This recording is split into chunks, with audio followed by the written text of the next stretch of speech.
Audiotune mempersembahkan audiobook novel Suamiku Ternyata Seorang Presdir yang ditulis oleh autor Picisan Imon. Pengisi suara If. Bagian 5. Saudara laki-laki songong. Selamat mendengarkan. Tugas hari ini untuk Kinara adalah membersihkan kamar yang akan digunakan Mas Tara. Semangat sekali terlihat jelas di wajahnya. Senyum terus saja tersungging tipis di bibirnya yang manis dan berwarna pink alami. Digantinya kain spray dengan yang baru, memberinya wewangian agar kamar itu terasa nyaman. Entah, gadis itu memang belum berdebar saat di dekat Mas Tara.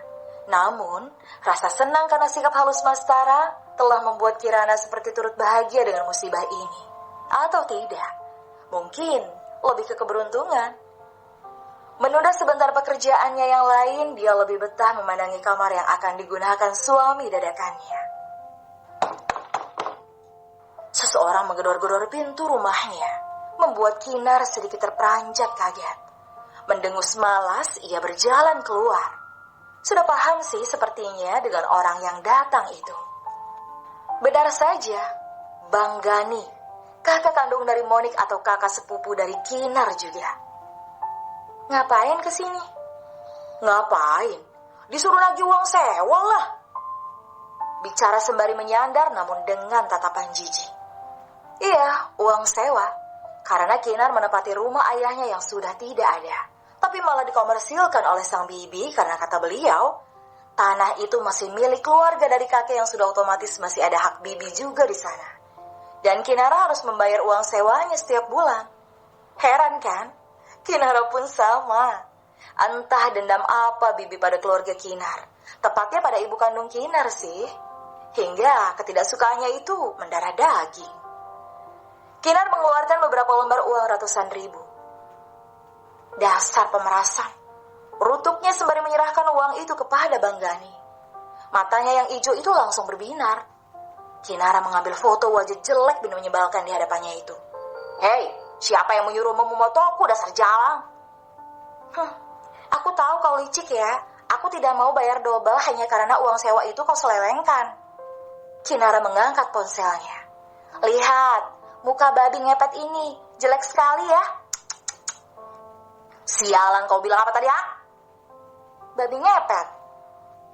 Tidak tahu diri ya? Kau tahu tidak, aku itu akan bekerja di perusahaan besar. Seharusnya kau itu menghormatiku. Karena punya kakak sepupu calon manajer di perusahaan Dewantara Group. Iya, manajer. Tukang bersih-bersih maksudnya. Kurang ajar sekali kau. Tutup mulutmu itu dan jualan kopi saja sana. Kumpulkan uang buat bayar sewa. Jangan jual diri. Dasar rendahan. Biar rendah, yang penting aku laku. Tidak seperti dirimu. Kentung, hitam legam, jelek, hidup lagi. Kinara mendorong tubuh Tambun itu dan menutup pintunya. Hei, menghinaku sekali lagi, kumutilasi kau ya, brengsek. Terdengar langkah kaki dan suaranya yang masih bersungut-sungut itu mulai menjauh. Kinara pun menghela nafas. Pergi juga bontolan sampah itu. Cih, tidak adiknya, tidak kakaknya, sama saja. Belum lagi Bibi Santi. Memang benar, suatu keluarga kompak ya. Sangat menginginkan aku terdepak dari rumah ini. Kinara melanjutkan pekerjaannya sebelum akhirnya berangkat ke warungnya. Di sisi lain, seorang bos Dewantara tengah mengadakan peresmian penting. Pria itu terlihat berwibawa dengan setelan jasnya.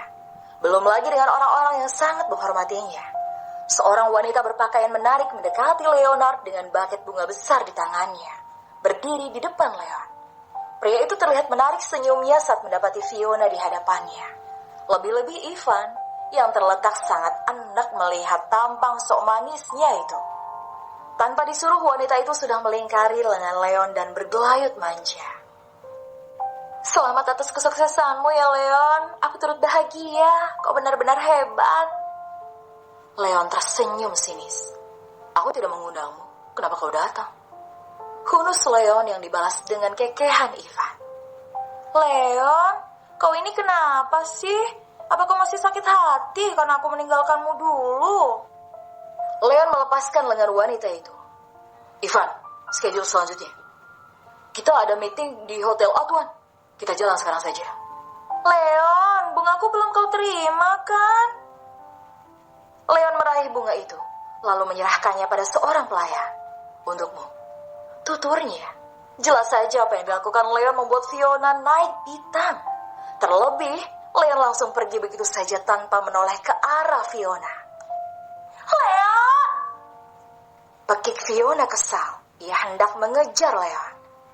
Ivan pun berdiri di hadapannya menghadang langkahnya. Jaga etika Anda, Nona. Tuan Leonard sudah bukan kekasih Anda lagi. Nona tahu kan apa yang akan saya lakukan jika Anda masih mengganggu Tuan Muda?